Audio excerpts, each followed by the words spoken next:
CPS Boxing News over here with George, Mikaela'S manager. How does it feels everything right now? Everything feels great. We're great.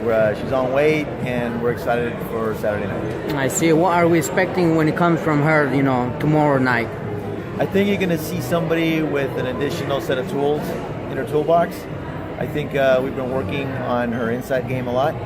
A lot of people know that she's great on the outside. She's long and rangy, has a great jab, and so they're expecting that that's how she's going to fight.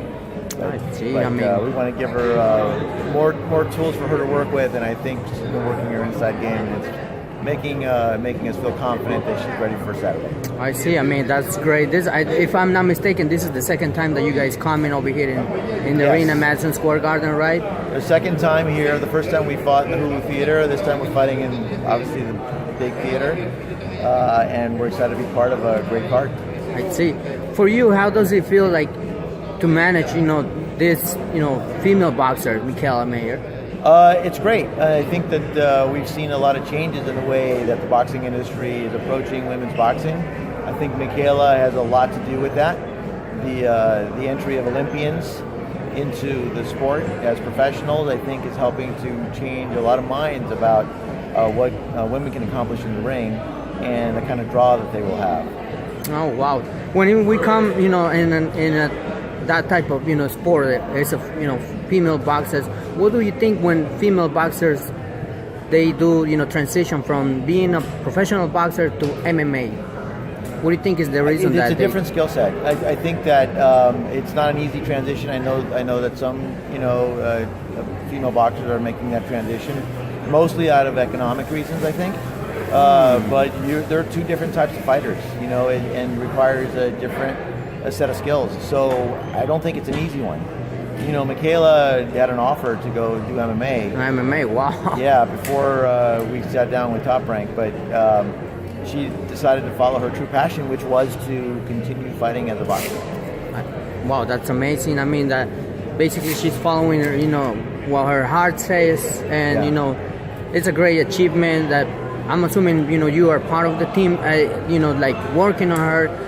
Besides of her, do you have any other boxers, female boxers or male boxers that you work with them? Yeah, I'm currently working with Christina Cruz, who's an 8-time U.S. national champion. She's currently on Team USA, also a 10-time Golden Glove winner. She's staying in the amateur ranks for now, but we'll see where that goes. Wow. And then there's a young MMA fighter named Chris Gonzalez that is an amateur, but will be turning pro pretty soon. Great. I feel like you having a lot of work to do when it comes like female boxers, male boxers, and moving all over the place. In that experience that you have, doing it, does it really make you feel like you working hard on it, or? Well, yeah. I mean, I've been in the representation business for 26 years. I'm a lawyer. I've worked at a couple of studios. I worked at a big talent agency, and I'm a talent manager. So my clients have been on television, film, digital media, and music, and now sports.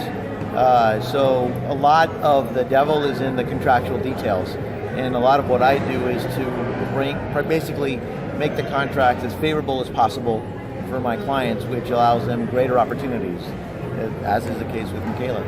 Wow, that's an amazing job, and I would say that it's a hard job too, because it's a 24/7 job. Your clients text me no matter where I am, wherever I go. I'm just constantly talking to my clients and making sure that they're taken care of, and that we're on top of things.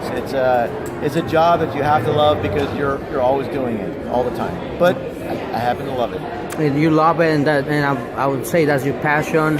How when you see a person that is pursuing his dreams or her dreams, how does it make you feel? Like do you get any? It's inspiring. It's completely inspiring to watch people, really reach higher and elevate themselves and try to go for something that a lot of friends and family might tell them are impossible.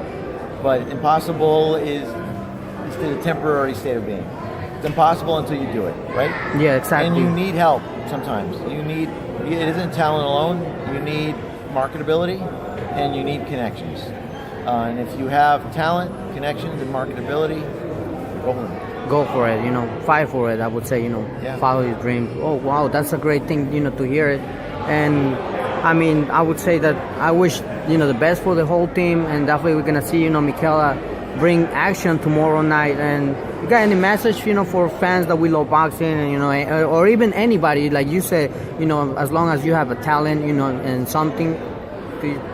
I think boxing is back. I think it never went away, but I think it's coming to more people in more ways now. I think the inclusion of women is going to broaden demographics. It's exciting. I think you're going to see a very exciting fight by a dynamic young fighter who has a brilliant career ahead of her, and you get to watch her now when she's establishing herself. She's going from prospect to soon champion. Wow. And I'm just proud to be part of that journey.